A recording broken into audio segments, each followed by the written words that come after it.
now the chair for this session, honorable speakers, members of parliament, and dear colleagues and friends. It is an honor for me to address this august assembly for the first time in my capacity as the Speaker of the National Assembly of the United Republic of Tanzania. Having assumed this position a few months ago, or 2 months to be more precise, please accept warm wishes from the members of Parliament of Tanzania. We are gathered here today at a time when the planet Earth stands at a perilous point. This August Assembly comes just a few months after the critical meeting of COP26 in Glasgow. The world is reeling from the devastating effects of COVID-19 pandemic. All these come in the backdrop of the climate crisis that has spared no part of the globe.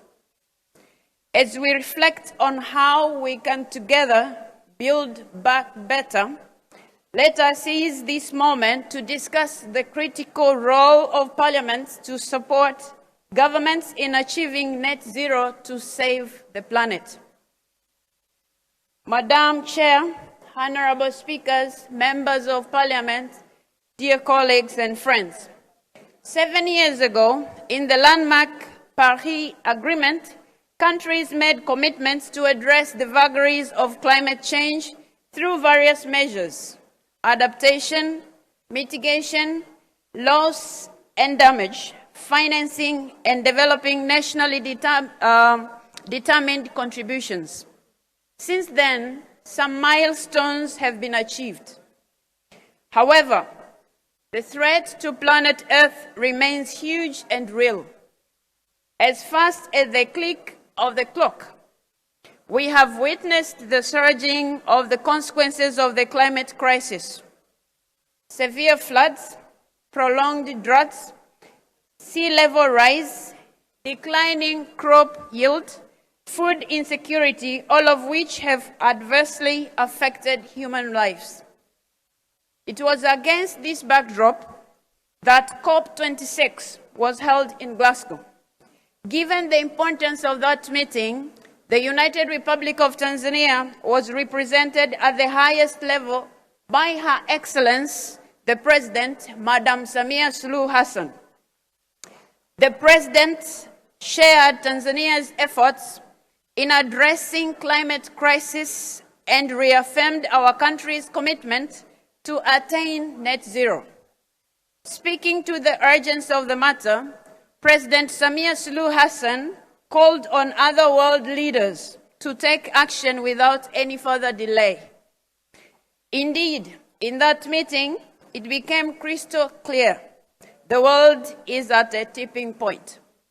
Our failure to act timely means failure to preserve planet Earth for our generations, but also future generations. Madam Chair, honorable speakers, members of parliament, and colleagues, one of the areas that are still lagging behind to attain our set objectives is climate financing. At this point in time, parliaments have to take their rightful position, particularly in achieving net zero. Priority has to be given to support enactment of budgets that aim at curbing greenhouse gas emissions. In my own native country of Tanzania, the Parliament has undertaken an historic position in approving the construction of a huge hydropower dam to meet the country's energy needs sustainably. It has also approved budgets for the development of a rapid transport system and construction of a standard gauge railway, all of which will further enhance the country's commitment to using clean energy to reach the long-term objective of attaining net zero. There is no doubt that national parliaments have a huge role to play in their own countries in combating climate change. Additionally, international partnership will be absolutely critical. To fully address the climate crisis of our time, we need to bring disjointed efforts together and forge new partnerships. In our unity, Parliament should support governments to fulfill their targets and goals of the 2030 Agenda to combat climate change and its impact. In particular, we have to urge in one voice developed countries to keep their promise of providing $100 billion per year for climate action by 2023, a goal that could not be fulfilled by 2020.